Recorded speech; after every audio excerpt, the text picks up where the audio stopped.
नमस्कार, मैं आपका doctor JVP Rao, senior consultant cardiologist specialist in interventional cardiology, heart failure and rehabilitation.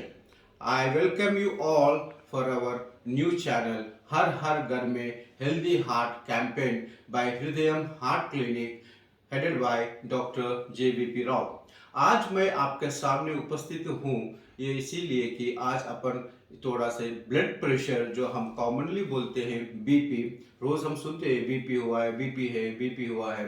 इसको हम मेडिकल टेक्नोलॉजी में बोलते हैं कि इसको हाइपरटेंशन.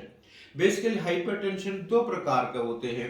एक चीज एसेंशियल सिस्टमिक हाइपरटेंशन बोलते हैं, एक सेकेंडरी हाइपरटेंशन बोलते हैं, एक जेस्टेशनल हाइपरटेंशन बोलते हैं.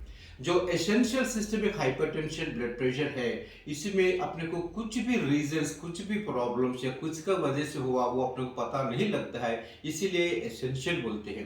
सेकेंडरी हाइपरटेंशन में अपने को जैसा किडनी डिजीज है या कुछ हार्ट का प्रॉब्लम्स है, दूसरा कुछ अदर कॉजेस है, उसको अपन सेकेंडरी ब्लड प्रेशर बोलते हैं. उसको अगर जो पॉजिटिव फैक्टर है उसको ट्रीटमेंट करने से बीपी नॉर्मल आएगा. The third one is gestational hypertension. ये ड्यूरिंग प्रेगनेंसी में आता है एंड सम फीमेल्स डिलीवरी के बाद में अपने आप को ये ब्लड प्रेशर नॉर्मल हो जाता है और थोड़े फीमेल्स में ये ब्लड प्रेशर कंटिन्यू होता है. मैं आपको ये बताऊंगा ये ब्लड प्रेशर के लिए मैं अपन आज क्यों बात कर रहे हैं. Blood pressure is one of the main causative factor for heart attacks. अगर अपन हार्ट अटैक्स को प्रिवेंट करना चाहते हैं, हम पहले ब्लड प्रेशर को हम जितना हो सकते हैं उतना कंट्रोल पे लाना चाहिए. हम इसको कैसे कंट्रोल करेंगे अपन, ये जस्ट बेसिक सिंपल मैं आपको 5S स्टेप्स मैं आपको आज बताऊंगा ये एपिसोड में. तो फर्स्ट एस क्या है? The first episode is salt, sodium restriction. अपना डे टू डे खाने में अपन जितना हो सकते उतना सॉल्ट को अपन मिनिमाइज करना है. Minimum only 3 grams of salt per day to control the blood pressure. Second एस ये है कि सबको जो पसंद चीज है स्लीप. मिनिमम अपने को 8 घंटे का स्लीप का जरूरत है to control the blood pressure and to come out from the heart attacks. Third important thing is that stress.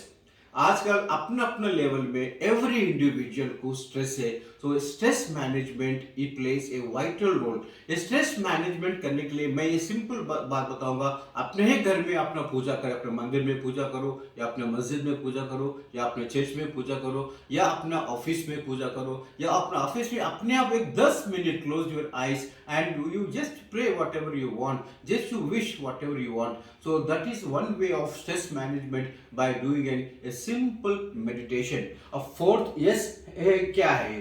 जैसे स्माइल, इसको कुछ कॉस्ट नहीं है, उसको कुछ पैसे लगता ही नहीं है. जितना हो सकता है उतना you try to smile all the day and make others also to smile all the day, which is very very very very important thing in the controlling of blood pressure. And another important thing is regular exercises. Regular exercises is one of the important. Just daily 20 minutes of एक normal walking भी किया तो भी अपने blood pressure normal आएगा.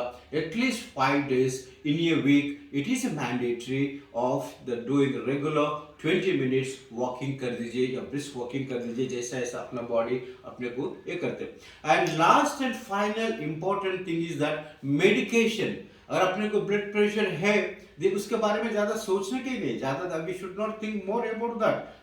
है बस उतना ही. इसी के लिए ब्लड प्रेशर के लिए अपन रेगुलर मेडिकेशन लेना and blood pressure upon control करने के बस.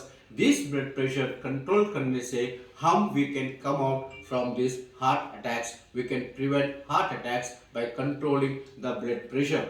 Thank you one and all, and I appreciate for your patience to listen me regarding hypertension and its control. Once again, thank you very much.